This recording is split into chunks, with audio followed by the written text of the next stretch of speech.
to then look at from policy to practice, delivering on women, peace and security.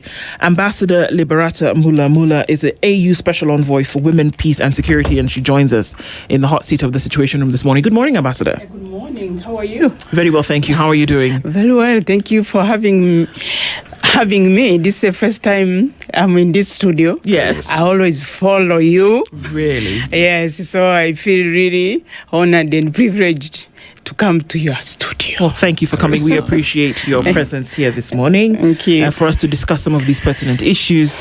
You're the AU envoy, so you know a little bit about the African continent, or maybe a lot.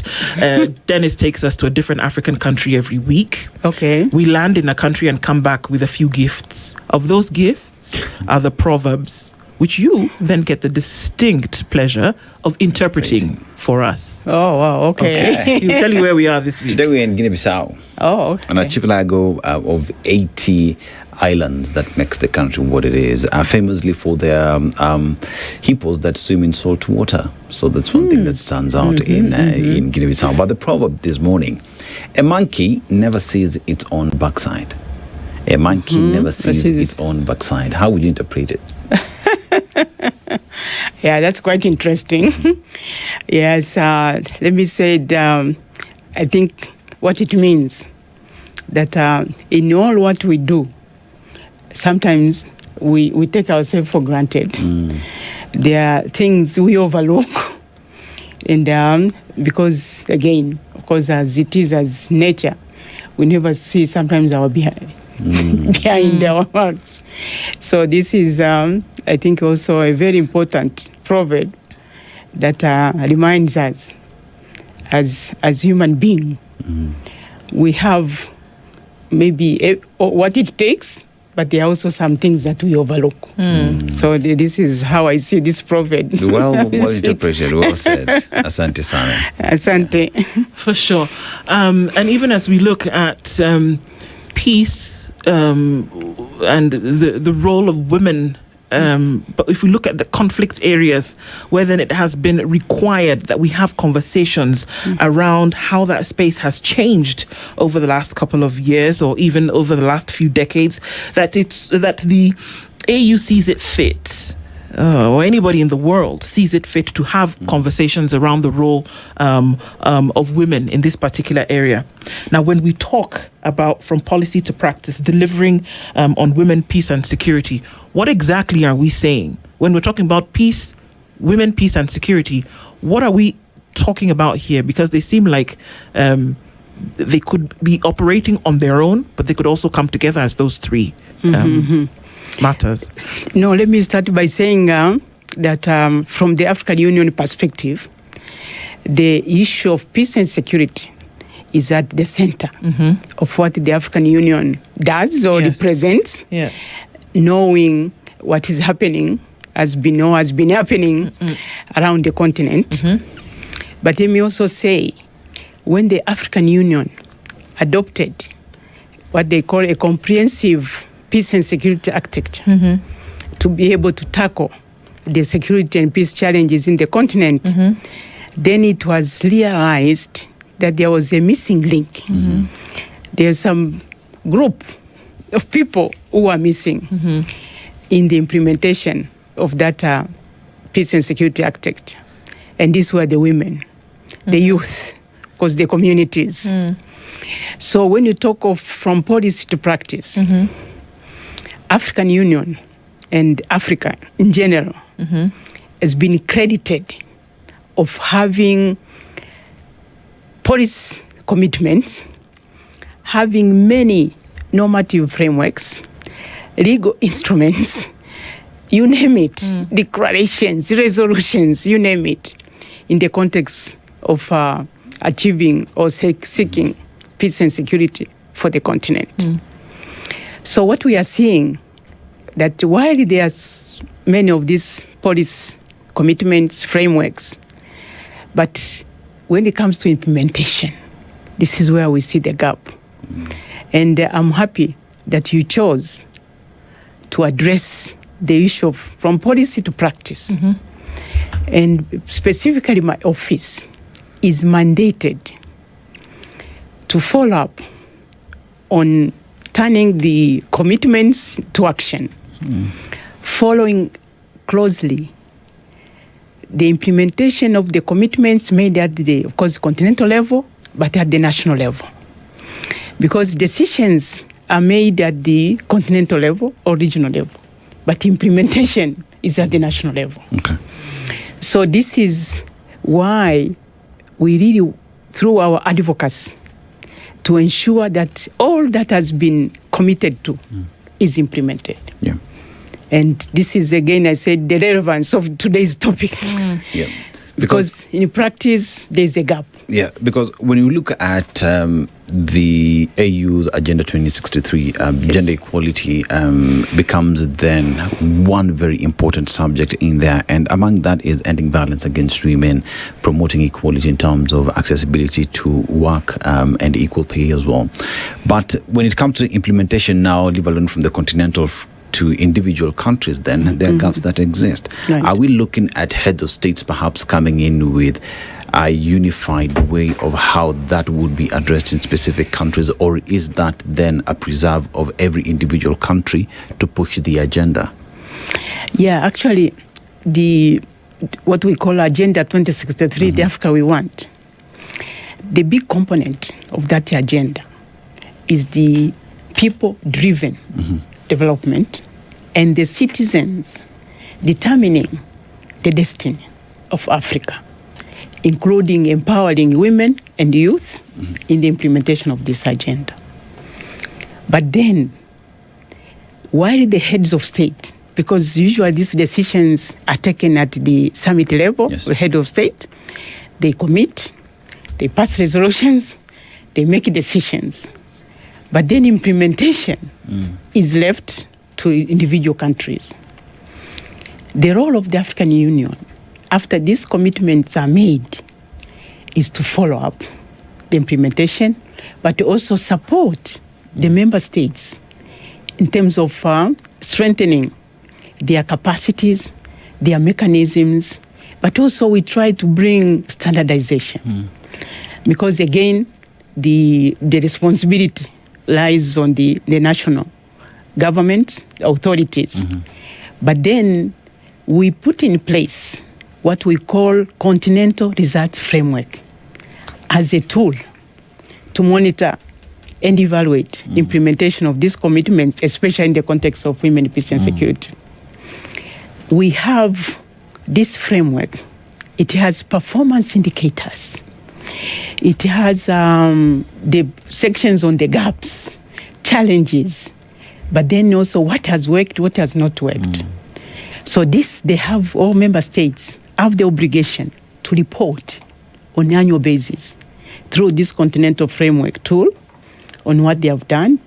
But then we also have scorecards that evaluates how much has been implemented, what needs to be done, but where are the gaps? And this is where also the African Union comes in to bridge the gaps between the commitments and implementation that have been made. Okay. And the good thing is that, especially, again, in the context of women, peace and security, member states, they come up with the national action plans that are contextualized, are localized to take into account the existing conditions and environment. We don't have the national action plan that you cut and paste, but they are all tailored and designed according to the existing conditions. Because when I talk of, say, national action plans of Tanzania, it's not the same, although the general, standards are the same, but then how they have been structured depends on the country to country. I have questions about the National Action Plan, but before that, let's go to the scorecards. Yes. Because the scorecard essentially is what you hold up and you say, out of 10, you've got 8 or 9 or 3. Yes. What do those scorecards look like around the continent? And let's look at women, peace and security. Noting that one of the longest running conflicts on the globe is currently alive, just here in Sudan. Alive, active conflict. The longest running conflict on the globe is active in Sudan. Right. Conflict issue. Peace, we have these spur-ups every now and then.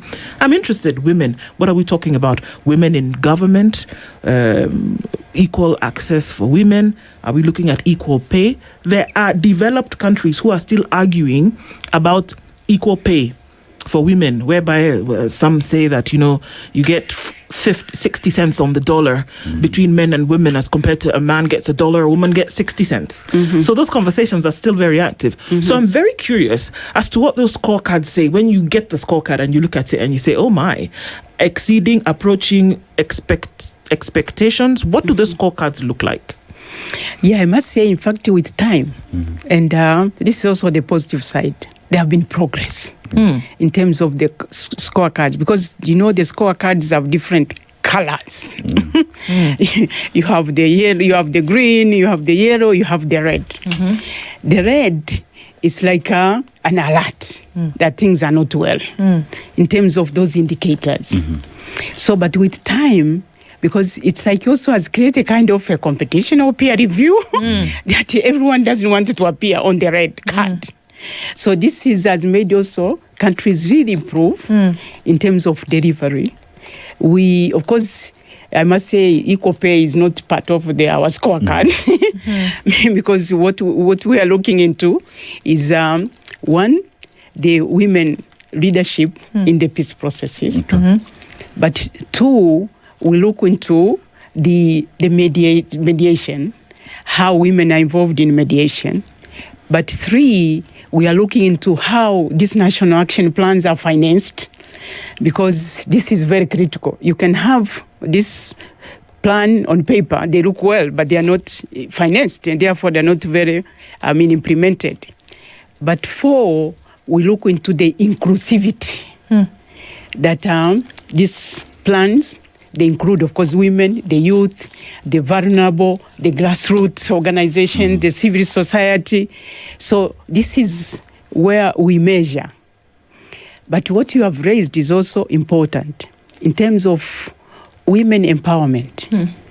Women empowerment, it could be through, of course, being employed, but empowered to run their business. Women are also good as entrepreneurs.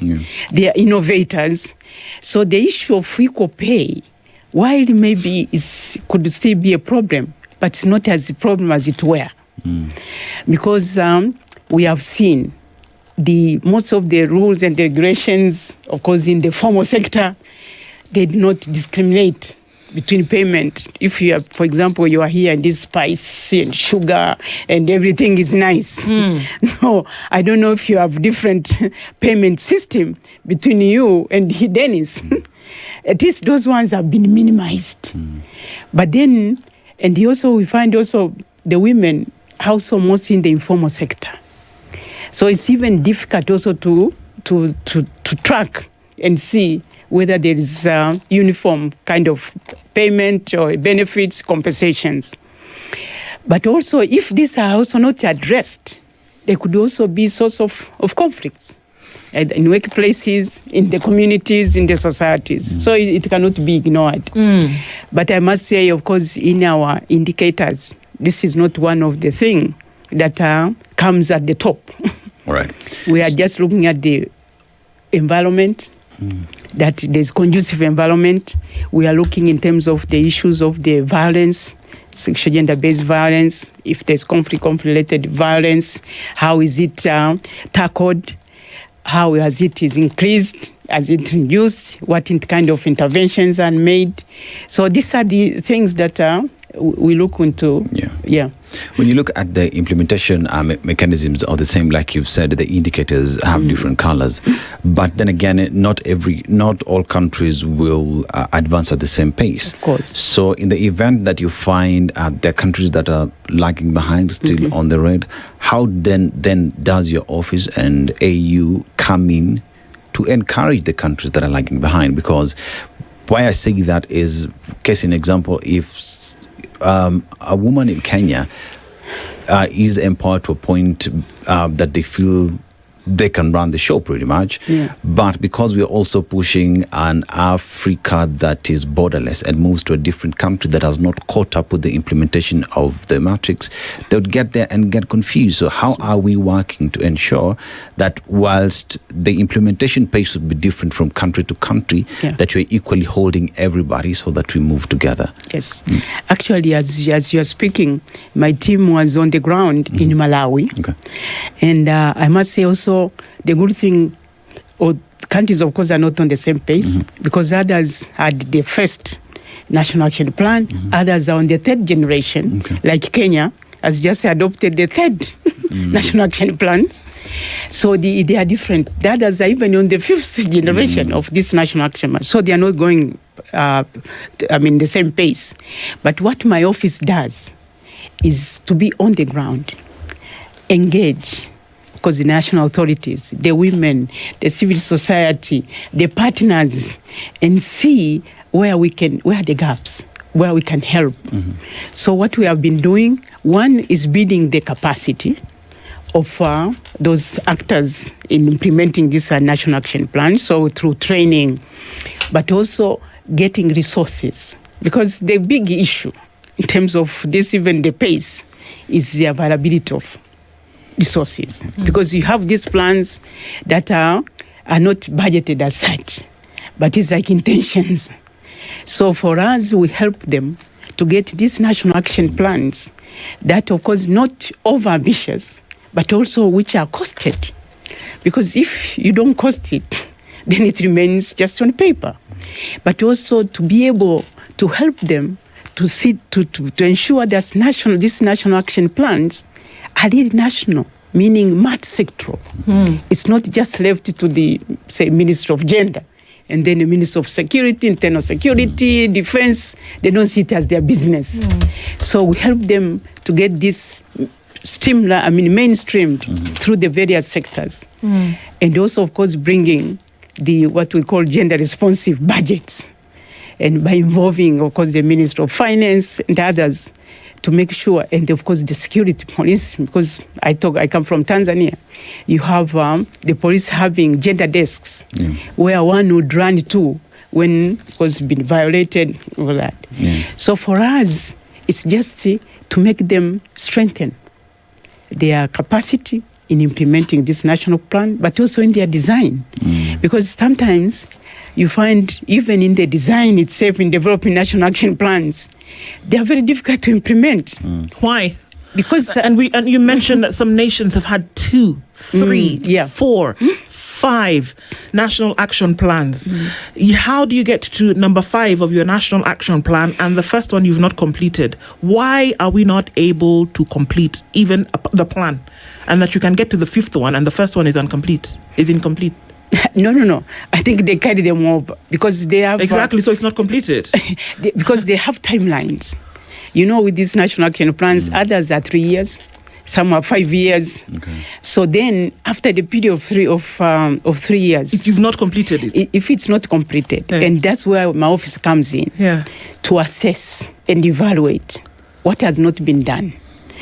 How do we measure? And, of course, also what we are also injecting in, the issue of the data, because they just end up like wish lists, but then have specific data to be able to measure if there's progress. Then if say, okay, we wanted this number of women in leadership position, for example, is it from 20 to 30, 40 to 50? Where are we? If it is in parliament, where are we? So with that data, because some of them, they will say, oh yeah, I think we have 30 women in parliament. But what is that percentage of what? So this is so that we have the evidence, because most of these issues, we talk from emotions. We say, let's talk from the facts. Ambassador, to make your case.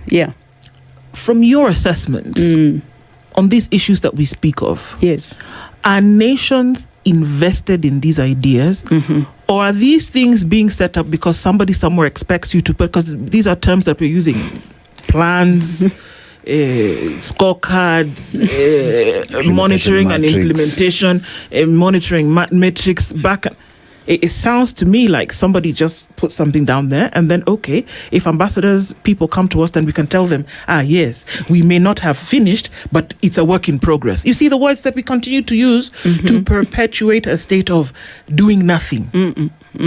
It's unfortunate. And I'm still going to go back to the fact that the longest running conflict on the globe is happening right here in Africa. We seem to say, okay, yeah, well, they're fighting. Maybe they'll fix it at some point. How do we sort out internal issues? And I have to bring in the fact that it's the African Union funded by external parties to an extent. Because we, as African nations, are still not even able to pony up the dues to the union. So if we can't do that at a very first point of responsibility, is it possible that if you can't pay the gate fee, can you expect to buy the popcorn and the soda while you're watching the game? How do you do that when now somebody says, fulfill a national action plan? Where are you even going to start from? Those are the real issues, isn't it, Ambassador? Yes, they are real issues, and that would also require another session. Because, we have, even from our own levels, family levels, we have had this dependence culture in which we need to overcome. And this has also been, you can see it also at the continental level. Dependence. While we have enough resources to be able to fend on our own. But then it has been quite a challenge. As I said, we need a session on that. But let me also say that, and maybe also correct you, Sudan, of course, is a very serious, it's a very dire situation. But it's not the long existing conflicts in Africa. We still have DRC. Don't forget. It's the longest. We have been dealing with DRC process. Don't even let me get started about DRC, because it's like we just, allow anything, martial law to just continue, and we have conversations about how we are letting external powers still come in, and questions about where the AU has been, where NAT has been concerned. My point here is, and I don't think we can leave it to another session, Ambassador, that the things that we are talking about, if we cannot deal with the details of certain things, how are we then going to be able to deal with the big ones?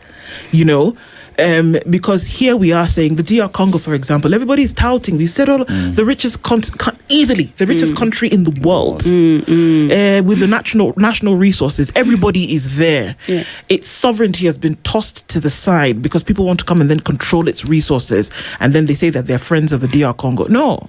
Yeah. But then we have an African Union who is then supposed to be a referee in a lot of these cases. Yes. Telling us about scorecards. No. Let me say, in all these conflicts, the African Union, after, in fact, we adopted this principle of African problems, Africa solutions. Yeah. African Union has assumed the responsibility, because in most of these peace processes, they are all African Union led. And in Sudan, for example, my office was in Sudan. We have this, what we call solidarity peace missions. Yeah. So that we engage everyone on the ground.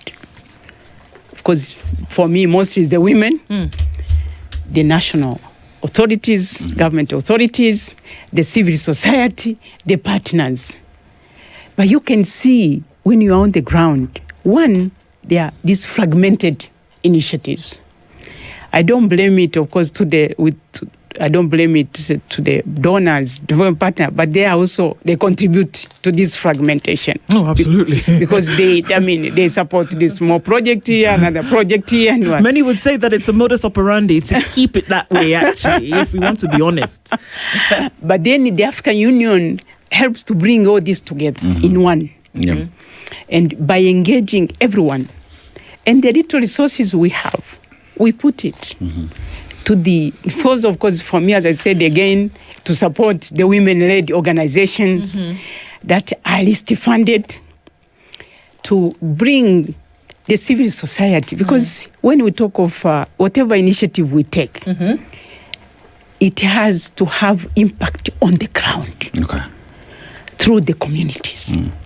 And luckily, despite all the problems of Sudan, we just realized that the women are extremely organized. They are ready, but they are not visible. Right. They are not on the table when these peace agreements are being negotiated. But they know what's happening. They have actually the solutions. So for me, my job is to bring these voices and deliver the experiences in the decision-making processes. Table. Yeah, and with that, then we have decisions that are made from the macro level, which would be heads of states, and how that is then escalated to individual countries and implementation of the same. So we'd come to Kenya, then that would go to the Ministry of Gender, that would then push that conversation. Yeah.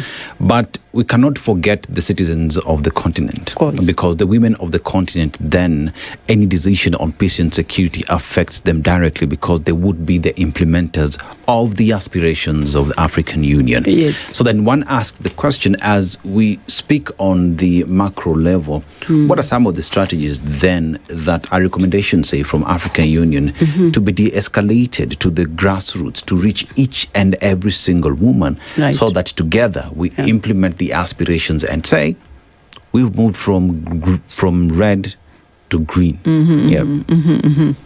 Yeah, of course, again, if you go by the African agenda, and the Africa we want, with the 7 aspirations, they remain aspirations. Yeah. And they cover all areas. We want a peaceful Africa. We want a prosperous Africa. We want people-driven development. We want this cultural resilience and all that. But those aspirations. Now, to ensure that these aspirations are grounded, and that's why, through these frameworks established through the African Union, including the Office of the Special Envoy on Women, Peace and Security, is to form a bridge between those aspirations and the actions on the ground by involving everyone. And as the UN Women saying goes, leaving no one behind. Yes. Because when you bring it on the ground, that's when you realize there are institutions that need to be involved. Are they involved? There are communities that have been already doing things. They have their own peace initiatives. Are they involved? Are they part of this process of implementation? When the heads of state leave, do they go to the communities? It is through these mechanisms that have been established that we follow and ensure that these good aspirations are turned into, of course, practice, but in the action of implementation. Because I say these aspirations, commitment, they touch on every aspect of our everyday life. They touch on every aspect of the livelihood. They touch on every aspect, say whether it's education, whether it's health, whether it's issues of climate, every aspect. But then decisions are made at what we call at the elitist level. Yeah. Yes.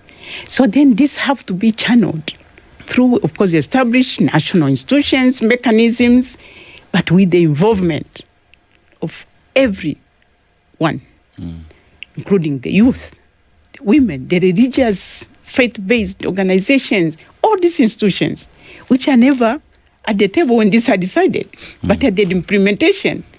You cannot have anything sustainable without bringing everyone and to be part of and own those decisions, implementation, but also be involved from the very beginning, if possible, in planning.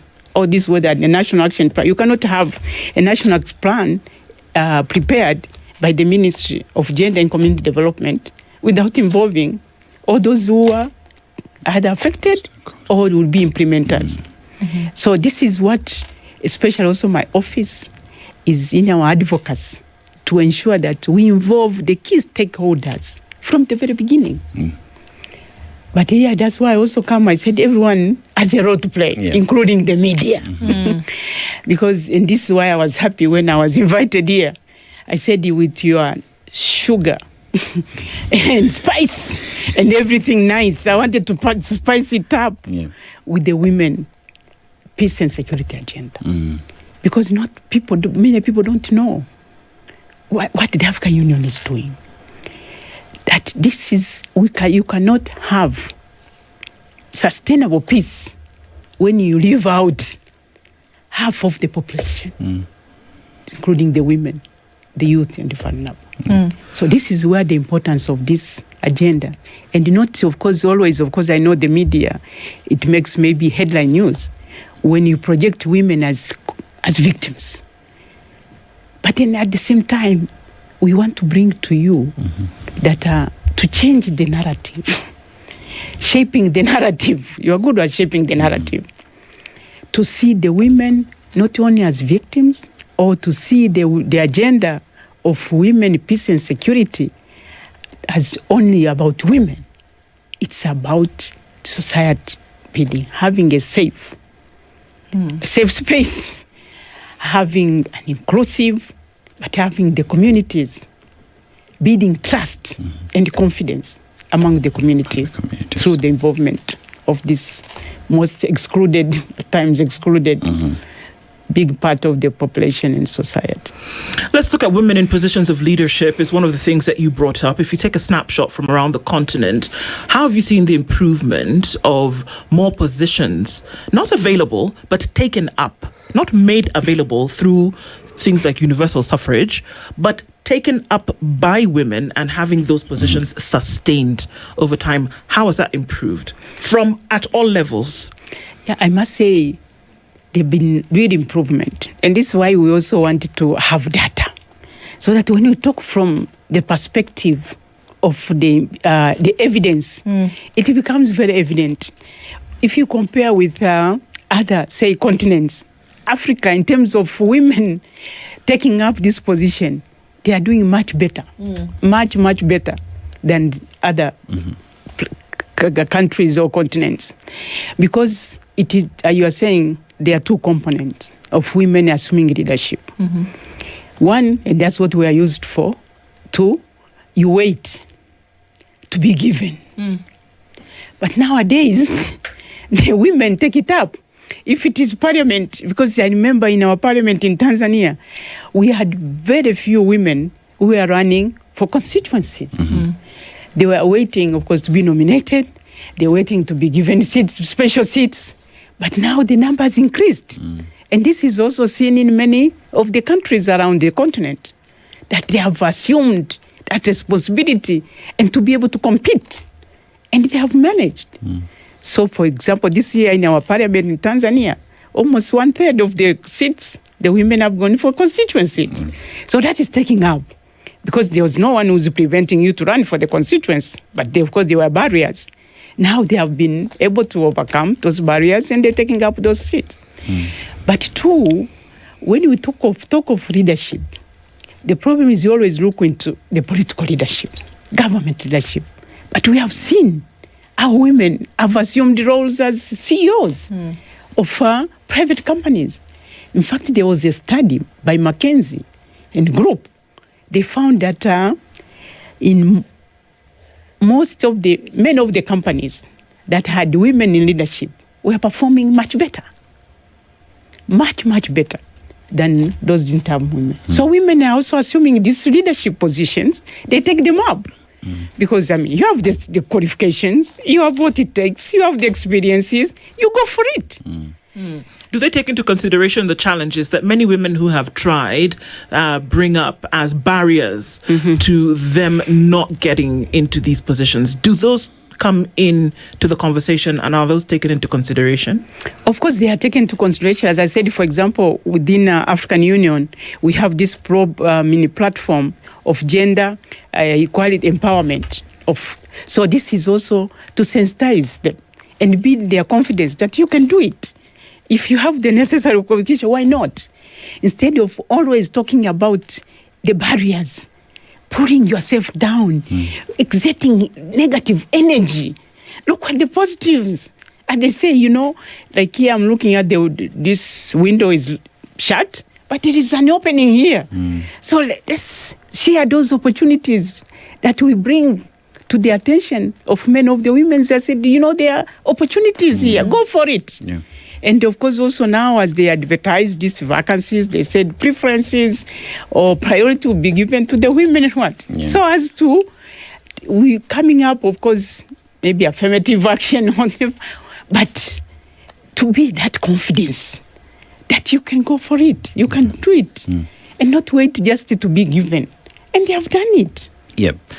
When you talk about even in leadership positions and the difficulty that we see across the continent when it comes to, especially during campaign period for women, it's a very difficult moment because of, in terms of what we see, violence, the energy that is out there, that has made many women just stay away from politics altogether. Yeah. But whilst having that discussion then and not leaving no one behind, the men of the continent as well must plug into this conversation, because for peace, say, especially during a campaign period to happen, there has to be de-escalation of what we are used to, and men must be part and parcel of this conversation of women being empowered and strengthened for them to be in these spaces. So perhaps is that an area that beyond just talking to women alone, men as well are being plugged into these conversations? Yes, indeed. Actually, I must say we have come to the realization. I said, of course, we are in this situation as women because of the men. But then, at the same time, we say we cannot progress without the men who have caused this, who have created these structural barriers. So we have this initiative called Positive Masculinity. Through my office, we have allowed men to be part of this agenda of women, peace and security, to push it, to be the champions. And it's not like we are bringing in men to replace the women. No, but to work hand in hand. And we have done this positive masculinity at all levels. At the heads of state levels, we have the champions that are pushing this agenda, and very well. But we also have the champions at levels even in the media.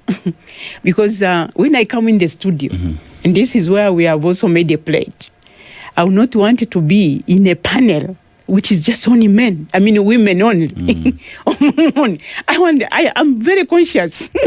Sometimes I deny when it's only women. Yeah. I say, no, we need women in the room, because we cannot continue talking among ourselves. And then what? So we are constructive, of course, in a very constructive manner, involving them. And I was just pointing out this morning, like coming here, I'm accompanied by the boys and men. And they are the ones actually who prepare everything. They are the movers and shakers of my office. It's not only men, because everyone who comes to my office says, oh, this one is in your office? This one is in your office? Because when they see these boys and men, they get surprised. But that's how we have been able to get credibility, to get to have this agenda, get buy-in by involving everyone. As I said again, leaving no one behind, whether it's boys and men, whether it's disabled, whether it's the media, whether it's civil society, we don't leave anyone behind. And then, of course, the youth. When people talk of the youth, especially in the context of women, peace and security, people think of women. I say, no, the youth are both boys and girls, men and boys. So when we bring in the youth, we don't want this stereotype that, when it's women, I'm sending you a woman. I say, no, youth are all both sexes.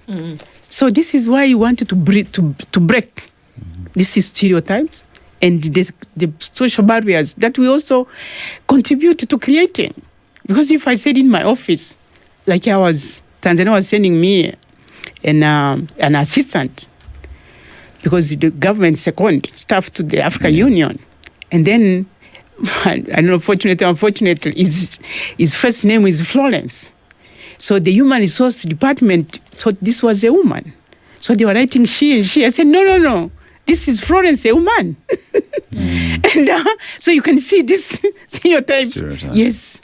So this is what also my office is trying to break, that stereotype, but also saying that we cannot achieve this important agenda by exclusion. But Lucy, you see, when for a very long time, the African story has been told by everybody else but Africans themselves. Yeah. The successes that, or lack of it, within even the agenda that you're pushing, Africa 2063, is being pushed by others. So how do we bridge that gap so that we start telling our own stories, for us to change the mindset that we do not have anything positive going on for us? Yeah, of course, again, as you started with the proverb. Let me also, in answering your question, remind you of this African proverb that until the lion learn how to write, every story will glorify the hunter. So this is one way of getting this space to tell our story. Because again, if they say the media doesn't take interest in what we are doing, then no one will hear our voices. So this is why I jumped to the occasion. I said this is one of the great occasions for our voices to be heard and also to be able to tell our story.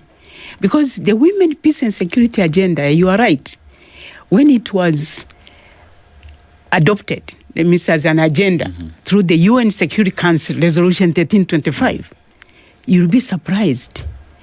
The president of the UN Security Council at that time was Namibia. The same person who is now the president of Namibia. But then, when the resolution was passed, in terms of financing and resourcing implementation of the 5 pillars, it was all going to the donor countries. So there was like no ownership on our part because it needed resources. But later, we realized that you cannot push or implement this important agenda by depending on the ex-donors. He said, we need to own this agenda. Right. And this is why we also came up, and we are the leading continent with so many national action plans being adopted and implemented. It's good to hear that progress is being made. It would be nice that we go from crawling to walking to running. Yes, we have that urgency.